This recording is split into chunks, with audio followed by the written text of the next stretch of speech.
Today's video is brought to you by Cars and Bids, my online enthusiast car auction site that recently sold this, and this, and this, and this, and this. Check it out at carsandbids.com. This is the new 2024 Acura Integra Type S, and it's Acura's version of the new Honda Civic Type R. Acura is Honda's luxury brand, so this is a more luxurious Civic Type R in many ways, including more subdued styling and some other upgrades. Today, I'm going to review the new Integra Type S and show you all of it, and all of its quirks and features. All right, time for the quirks and features of the new Acura Integra Type S, starting with the differences between this and the Honda Civic Type R. Like I mentioned, this is Acura's version, and Acura hesitates to call it a more luxurious Type R. Instead, they're saying it's more kind of street and road focused, while the Civic Type R is more of a track, high-strung, frenetic, hot hatchback. So let's talk through the differences. Okay, so like the Civic Type R, the Integra Type S uses a 2-liter turbo 4-cylinder engine, same powertrain, except the Integra has 320 horsepower, where the Civic Type R has 315. So a little extra power, but the Integra also weighs about 31 more pounds. So if you could possibly perceive the slight extra power difference, then it would probably be diminished by the slight extra weight difference, although I think most people won't really be able to tell the two apart anyway. Now, with that said, there's some different engine tuning between these two cars, and Acura tells me, again,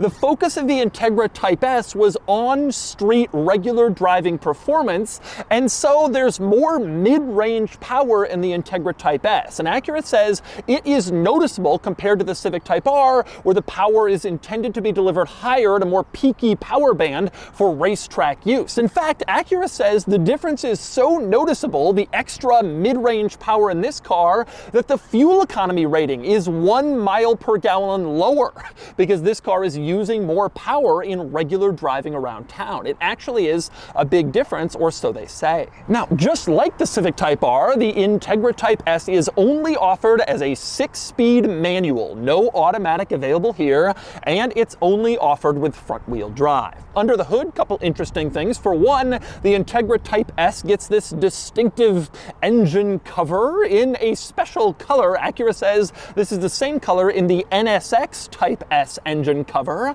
and so there's some Acura specialness here. Also, if you look into the engine down here, you can see the engine code K20 staring you in the face, just a little Easter egg for all you JDM engine code enthusiasts. And next up, let's talk through some of the exterior changes for this car, starting with the wide body. The Integra Type S is wider than the standard Integra by almost 3 inches. That's largely due to wider tires, which of course are necessary to help deliver power to the ground. In front, Acura says the Integra Type S track is 3.5 inches wider, and it's almost 2 inches wider in back, and they cover up this widened track with these fender flares. You can see front and rear down the side, a wide body Integra. Looks cool. Now up front, the fender flares are stamped directly into this front fender panel. In fact, Acura says all the panels in front of the windshield are different from the standard Integra, and you can see this one has its stamped fender flares. In back, it's a little bit more interesting. The fender flare is stamped into the bumper, as you can see, but it's just tacked on to these other surfaces, just sort of applied there instead of stamped into the material. I asked why that is, and Acura told me that the rear fender goes all the way up here over the windows and up to the front of the windshield, and so re-stamping that panel with the fender would have been costly and more difficult, and so they just tacked it on. A little bit of a cop-out, but the wide body look is worth it. Now, going along with the wide body, you also have flared rocker panels. These are distinctive to the Integra Type Type S. The standard model doesn't have them, and you have larger wheels. The regular Integra, the A-spec model, tops out at 18-inch wheels. These are 19s, larger, and Acura says they are lighter than the 18s in the A-spec. This is, after all, the performance version. Now, the Integra Type S wheels will be offered in either gray or copper. No silver here, but you can choose between those two colors. And wrapping the wheels in rubber, Acura is only offering one tire, a Michelin Pilot Sport 4S. Now, that's different from the Civic Type R, which also offers a Michelin Pilot Sport Cup 2, more of an on-track performance tire. But again, Acura reminds us this was intended to be more of a street performance car, and so it doesn't have the Cup 2 tires. Now, behind the wheels and tires, you can see the brakes here, Brembo brakes, which Acura says the same ones in the Civic Type R, but in the Type S, you have the Acura logo on the brake caliper. The Type R only has the Brembo logo, and Acura tells me the shade of red is different on the two calipers, so some slight differences between the Type S and the Type R. And next up, more changes and upgrades to the Integra Type S up front. For one thing, the hood, which has this vent in it for heat extraction, and also it looks cool, and the entire front end is different compared to other Integra models. The grille has a larger opening. Acura tells me it allows 170% more air to flow through, more air to feed this engine, and the design is different with this diamond pattern mimicking other Acura Type S models. The TLX Type S has a similar grille, same with the MDX Type S, rather than the design of other Integra models. This is the Type S. But front end changes go further than that. At the bottom, you have a more aggressive lower lip and some interesting integrations. Here is a brake duct. It doesn't really look like it, but air comes in through here, and I'm told is routed into the wheel well to cool the brakes. A little bit of a subtle brake duct. More interestingly, this car has canards, which are little pieces of aero often mounted on the outside of a bumper. Here, they're mounted inside the front bumper housing. If you look in here, you can see the canards. They have the aero effect that exterior mounted canards have, but these are inside. That's something I've never seen before, but it's in the Integra Type S. Also interesting, on the subject of these canards, you can see the Civic Type R has this like vent behind the front wheels, very pronounced. The Integra Type S does not have that, and Acura tells me that's because these canards mounted inside the front bumper have the same function as that vent behind the Civic Type R's rear wheels. So you're not giving up any aero, it's just kind of more hidden. One other exterior note, colors. Acura says there is a full line of available colors with the Integra Type S, not just limited to a few, and that includes Tiger Eye, Acura's new sort of goldish, copperish color that looks very nice. That's offered on this car if you want it.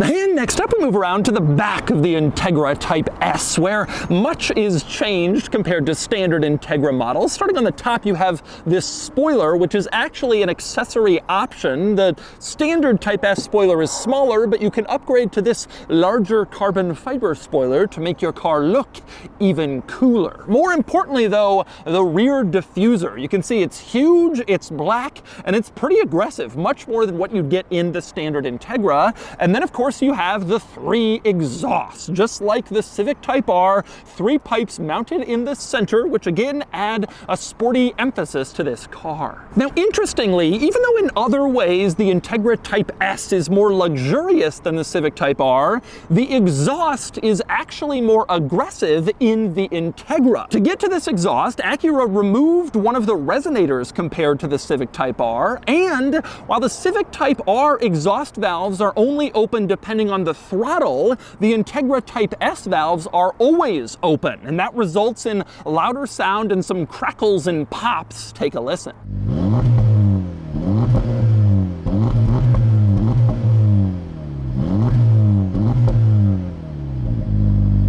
Now, it might surprise you that the more luxurious version has the louder, cracklier, poppier exhaust, but Acura told me it kind of is in keeping with their thinking of street performance for this car. When you think about some of the rivals like Mercedes CLA AMG, crackling and popping exhaust has started to become kind of the norm, and so this car has the exhaust to take on those rivals. The Civic Type R's is indeed more subdued. Now, with that said, the suspension went in the opposite direction. As you might expect, a little bit softer in the Integra Type S. In fact, Acura tells me that the most aggressive suspension setting in the Integra Type S is equivalent to the middle suspension setting in the Civic Type R. So this car, not quite as stiff or as hard edge for racetrack use, since Acura figures people wanting to do that will probably buy the Honda version. And next up we move inside the Integra Type S, where there's a lot of sporty upgrades and changes over standard Integra models, starting with the seats, which are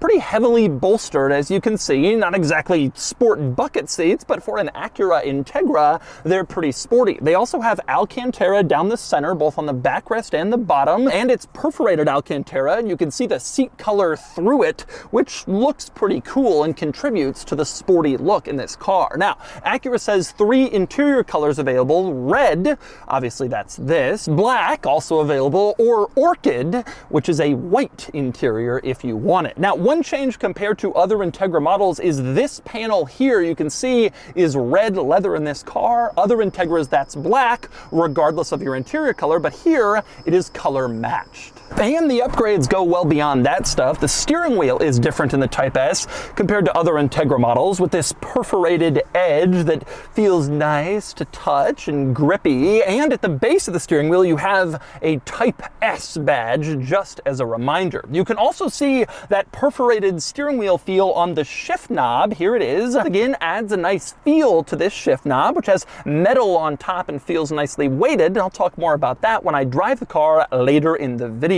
Now, also around the shifter, you can see a Type S emblem at the base of the shifter, just to let you know. Again, this is the Type S. You also have Type S on the floor mats. Again, a reminder of your sporty decision. And imprinted into the headrest, Type S on both headrest, driver and passenger. Again, a nice reminder. Now, standard on Integra Type S models is heated seats, obviously a nice feature for drivers in colder climates. A heated steering wheel is an accessory option that you can have dealers add, and there are a few more accessory options for this car. Specifically, you can get an Alcantara steering wheel if you want to feel like a Porsche GT3 driver. You can also upgrade to a titanium shift knob if you want. Ditch the perforated leather, and you got titanium, which is a throwback to the old Integra Type R that also had a titanium metal shift knob. You can recall it in the new one. But anyway, some other interesting points in this car, some nice standard equipment. For one, a heads-up display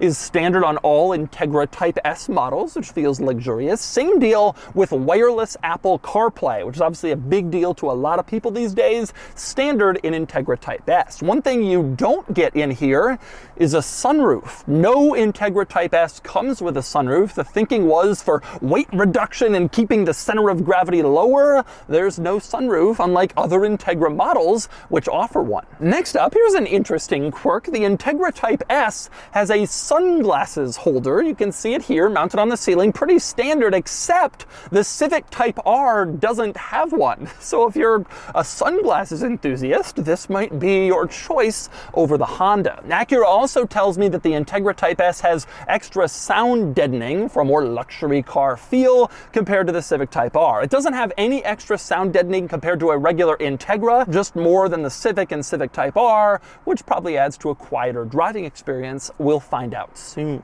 Also, one other important distinction between the Integra Type S and the Civic Type R: the Honda is built in Japan, the Integra is built in Ohio, like other Acura models. And so this one maybe doesn't have quite as much of a JDM feel, but that is a difference. But next up, moving around the rest of the interior for the quirks and features, one thing I think is hilarious is how Acura has adapted their automatic transmission gear selector for use in the manual cars. This switch pad of buttons and switches is the automatic transmission gear selector. You got park, this switch would be reverse, this button is neutral, neutral, and then drive would be down here. It's the parking brake in this car. They've just readapted it, so park and reverse are the drive mode switches. Neutral is just a blank, and then, like I said, drive is the parking brake. Since this car doesn't need a automatic transmission gear selector, that's what they've done with it instead. An interesting and probably cost-effective repurposing of that part. Also interesting in here is the little switches that adjust the climate vents, which are fantastic. The feel, the look, the way they move and click. I love these these little switches. It sounds stupid, but they are tremendously satisfying to use.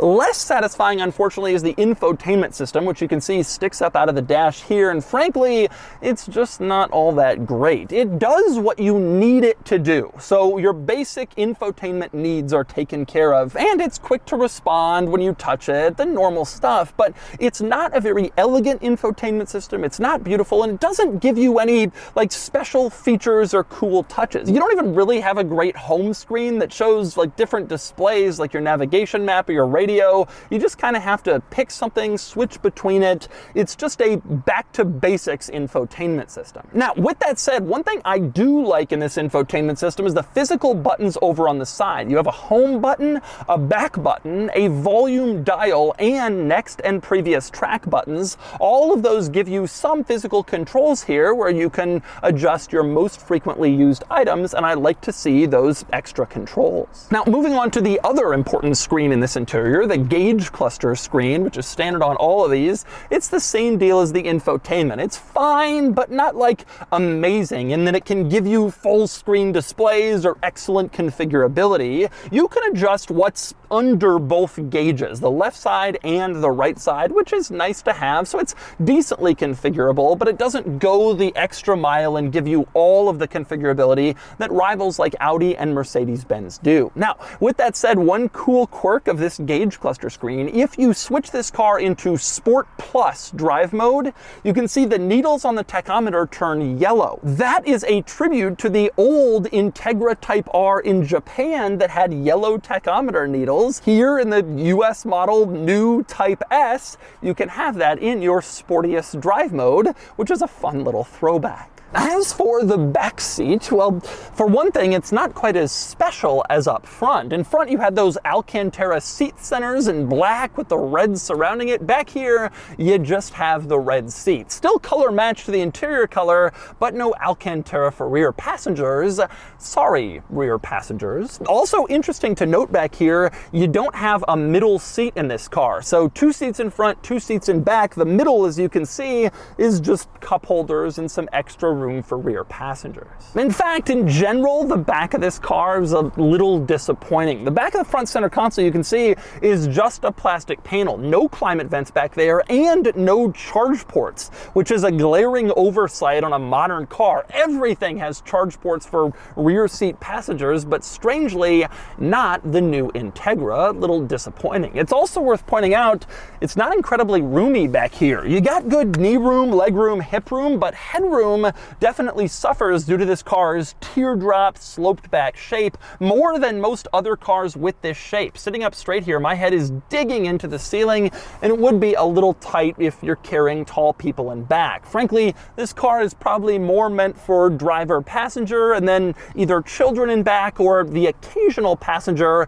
but not frequent ones. If you take people a lot, you're going to want something bigger. And finally, we move on to the trunk in the new Integra Type S, although it's not really a trunk. It is, in fact, a cargo area, since this is a hatchback. You open up the hatch and you can see a pretty good cargo area back here, and of course you can put the seats down for more space, and since it's open to the interior, you can get some larger items in here if you need. A little extra practicality than rivals like the Mercedes CLA and the Audi S3, which are traditional sedans. Although, worth pointing out that getting stuff into the cargo area is a little bit of a challenge because of this high bumper height. You got to lift stuff all the way over the license plate, the bumper, to get it in here. It's a little higher than I would expect in a car like this. Also worth pointing out, with the bumper, you can see Integra stamped right into it, just like on the old school Integra models. They brought that back, and it's a cool little touch. Speaking of badging, exterior Type S badging for this car is fairly comprehensive. You can see this one in back Type S. You also have on both front fenders Type S, reminding everyone this is the special model. And on the front grille, the diamond grille has a Type S badge as well, just to make sure everybody knows. One last item worth covering is pricing. Acura says the Integra Type S starts right around $52,000, including shipping, which makes this about $6,000 more expensive than the Civic Type R. Although in this world of dealership markups and market-adjusted pricing, who knows what anything really costs anymore, or where these will actually fall, if this car has more demand or the Civic. But those are the sticker prices. 52 grand to start, about 6 grand more than the Civic Type R. All right, driving the new Acura Integra Type S. Now, let me tell you a little bit of my history with this car. So the last Civic Type R came out, the original US one. And I thought it was just the ugliest damn thing I'd ever seen. I thought there were some quality issues too, and frankly, I didn't find it to be that exciting on the road. I just wasn't my jam, let's just say. I think all of its rivals were better. The new Civic Type R came out and I was much more impressed. But you still have a little bit of a styling situation. It certainly looks a little boy racer, as they say, as opposed to like adult grown up, like the Golf R and you know, some of the other hot hatchbacks. And so, you know, this car is an interesting thing because first Civic Type R was too much, second Civic Type R was much better, but still, now we have this, which has some interesting appeal, doesn't it? Because it's a Civic Type R without the look. And in fact, it has a better look. The wide body is just cool as hell. It just looks awesome. And you still have everything we love about the Civic Type R, which is it's fast, it's fun, it sounds good, it handles great, it steers great. Like, this is a cool car, and now it kind of looks a little better. Now, I'm curious how the enthusiasts will respond to this, because this is definitely a softer Civic Type R. And I think that this car probably will go down with that reputation in life. That like, oh, you bought the Integra Type S? Well, okay. It's the Civic Type R for people who couldn't, you know, hack it. Well, okay. But the interesting thing is that's not necessarily a bad thing, because ultimately it's very difficult to get a Civic Type R right now, and this car gives you all that has, except a little more comfortable, which isn't really the end of the world, is it? I mean, that's kind of a harsh car, and this one, it does feel nicer. They say extra sound deadening. You can feel that in here. This car is definitely not as you know, harsh or loud. Same deal with the suspension. I'm in Sport Plus mode right now. I don't feel like I'm getting beaten up quite as much as I am in the Civic. It definitely does feel a little subdued, but you still have the great engine, and you still have a manual transmission, and it feels fantastic. You have a great clutch, you have a great shifter, just like Hondas have always been with manual transmissions. The shifter has perfect weight, it feels the perfect amount of notchy getting into gear. It is just an excellent shifter, clutch, powertrain combination in this car. There's no real drawback. So then you're thinking, well, you know, what are you surrendering? I mean, I think the brand name, the Type R badge, you don't get, obviously. And certainly some people will prefer the Honda styling and will prefer it as being a little bit harder edged. But I think, you know, Acura really tried to make the point to me, hey, this isn't a luxury Civic Type R. This is a Civic Type R kind of reimagined for like road use, more common street, regular people use. And I think that's exactly what it is. Maybe I've just been convinced by the Acura PR people, but it makes sense. Like, not everybody wants what the Civic Type R is giving you, but if you do want that level of performance and powertrain, well, here you go in kind of a more grown-up adult vehicle. And it is fun, I should say. The steering and handling is just great. You know, they tell me that suspension's a little softer than Civic Type R, and you can definitely feel that over bumps, but in terms of the way way it goes around corners, it doesn't feel that different to me. Great steering and handling, very responsive and precise steering, especially for a front-wheel drive, Honda. In all honesty, there's a lot of great things to say about this car. It really is. Price tag is a little strong. Over 50 grand for this, for an Acura Integra. Brand name is not particularly strong, but that's kind of where cars are trending now. And when you really look at the performance level, 320 horsepower, the acceleration, the handling this car offers, it does start to make some sense, particularly when you can't buy a Civic Type R basically anywhere at anything close to sticker. I like this car more than I expected to. It drives better than I thought it would, and it doesn't have as much compromise as a Civic Type R, and maybe it's because I'm getting older, but this is the Civic Type R that I would buy, just like a slightly calmer, more reasonable, more rational one that still has all the great stuff that I love about the Civic Type R, especially the great powertrain and manual transmission. And so that's the new Acura Integra Type S. It's debatable whether enthusiasts will choose this over the new Honda Civic Type R. I think some people will prefer that car's more frenetic driving experience and its JDM tight styling, but I think that this is the more comprehensive overall car. And now it's time to give the Integra Type S a DougScore.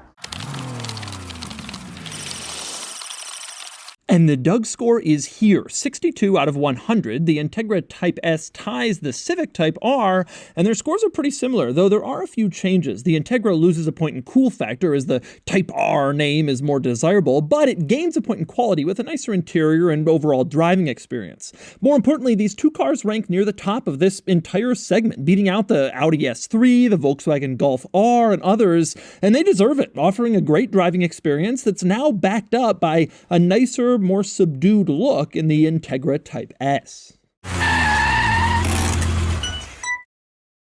Integra Type S does not have that. What are you doing here? Get the hell out of here. Come on, bud, get out of here.